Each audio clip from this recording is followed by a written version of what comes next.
Hi, my name is Amanda. I am 18 years old. I will graduate from high school in 2 weeks, and man am I excited. I never thought this day would come. You see, school hasn't exactly been easy for me. If you look closely, you'll notice something in my ear. At the age of 18 months, I was diagnosed with profound hearing loss, and I have required the use of hearing assistive technology ever since. I got my first pair of hearing aids at age 2. Since my hearing loss was so profound, I have to wear behind-the-ear hearing aids. When I was younger, I wanted to wear the in-the-ear type so badly, but they just aren't strong enough for me. I wore hearing aids in both ears and was in and out of my audiologist's office with fluctuating hearing levels all throughout elementary school. 2 times, I completely lost my hearing for a few days, and no one knew if I would ever get it back. Luckily for me, I did. When it came time for school, everyone wanted me to go to the school in town that had a specific program for deaf and hard of hearing students. But not my family. Instead, I went to the mainstream community school in my area. But this wasn't always easy. Hearing in class was such a challenge for me because there was so much background noise. You see, my hearing aid can't select hearing or tune out things like the normal human ear can, and this made it really difficult to hear the things my teacher was saying. This was when I got my first FM system. An FM system is a device that uses radio waves to transmit the things the teacher says directly to my hearing aids. My teacher would wear a microphone, and I attached boots to my hearing aids. This made a world of difference for me. I could finally hear my teacher. I still picked up some of the background noise, but not as much. I continued with my hearing aid and FM system up through my 8th grade year. By this point, the hearing in my left ear had deteriorated so much that I was eligible for a cochlear implant. Shortly after my 14th birthday, I went down to Denver for my surgery. It was a 6-hour-long procedure in which they implanted a wire with 36 electrodes into the cochlea of my ear. This device was connected to 2 wires, one wire that went into my brain and one that went to a receiver that was placed under my scalp.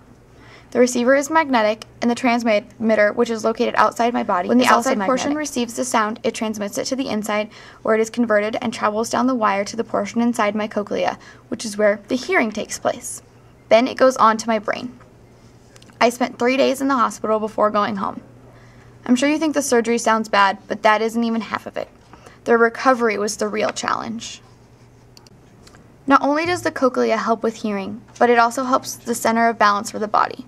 I was dizzy and had trouble walking and even moving for weeks, and every time I would move, I was so disoriented and dizzy it made me nauseous.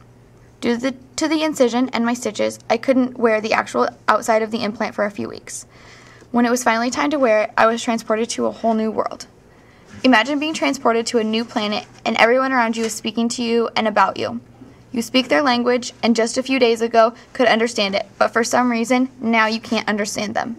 It's like they are talking in robotic voices. Well, this was everyday life for me. I had to completely retrain my brain to hear with the implant. I went through months of speech and language therapy just to relearn how to hear. My only solace was the few hours a day that I was permitted to put my hearing aid back into my right ear and finally be able to understand what people were saying, and then it was locked away in the safe again. It took a few months, but with help from my family, therapist, and my ability to read lips, I finally got adapted. Now I could hear so many new things that my hearing aid hadn't picked up before. One of the most amazing things was the time I heard the sound of rain on the roof for the first time. I've had to use hearing assistive technology my whole life, but not everyone needs technology like this. For most students, just technology like smartboards and iPads are enough to supplement and enhance their education.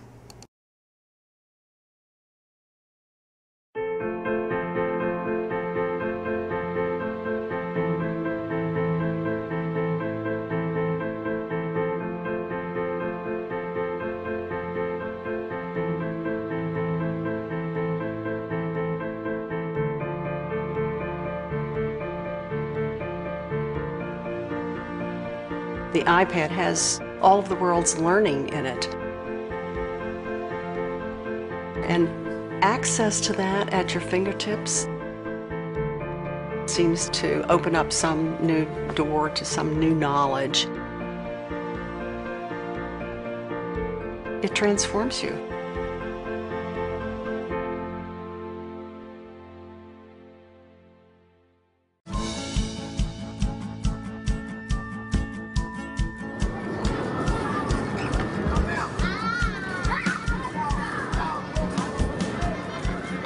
Chicago Public Schools is the 3rd largest district in the U.S. The iPad has created enthusiasm and excitement in our classrooms here at CPS. It's something that you can hold in your hands. It's not heavy. All of the applications, the access to the internet, the research that can be done, being able to outfit so many of our kids with a low-cost machine could be a real advantage for a district. I have some students that are struggling with learning their letters and sounds, and with the SuperY app, for example, they're able to hear the letter, trace the letter, so there's a lot of repetition that's helping them catch on. One letter? E. E. They're spelling words that I didn't think they knew how to spell, and I'm always like, wow, who spelled that? Like I did. Yes. We make apps for early childhood through grade school that are both engaging and educational. We felt SuperY was a natural fit for the iPad.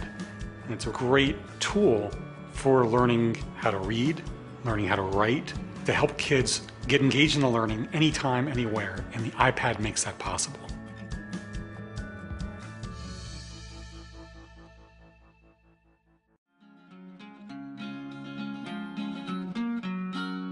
Hi, I'm Emma. I'm in 8th grade, and the Elements app got me more interested in chemistry. I thought science was boring, chemistry just wasn't fun, it didn't make sense. But I got this app that's not written like a normal textbook. It's interactive and it's written like in a more kid-friendly way. I am a visual learner, and when I can really see the element, it helps me because then I can really visualize how it's used in everyday life. Emma's able to go to the iPad and figure out her own learning style and her own needs and which app best meets those needs. The iPad has helped Emma learn. It's kept her engaged, and I think it's excited her. Using the Elements app for my iPad is not required, it's not homework, but it's just fun to do and it's extra learning. And I got an A+ in science.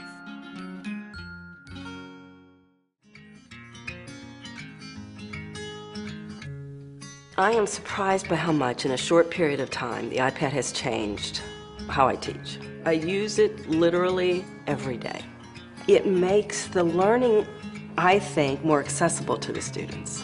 We use it a lot in terms of having to pull up the internet, looking up articles, things that are relevant to what we're learning in class, the terms that we're looking up through the book. It has engaged me in the class, and it has improved my learning a lot because, it's information at your fingertips. I can, on the Inkling text, leave notes to them. It's overlaid on the content.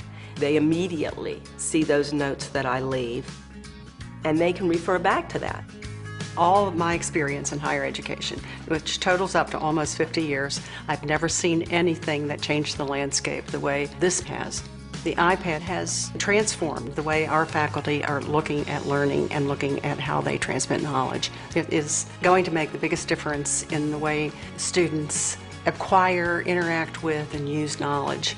It's a little bit like the Oxford English Dictionary must have been greeted when it first was published, and people say, oh, look at this treasure trove, or an encyclopedia. And they're both in the iPad at your fingertips. Now you have something that goes beyond anything that people could have imagined.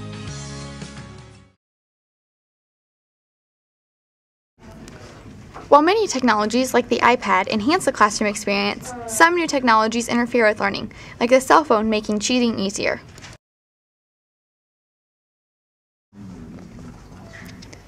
The test will begin now.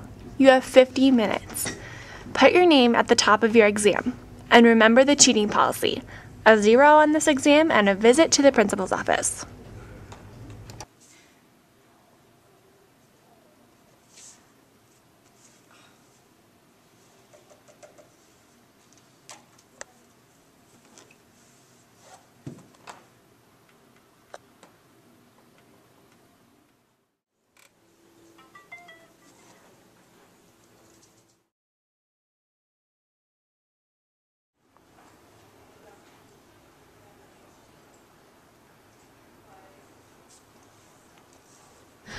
I saw that, Miss Powers.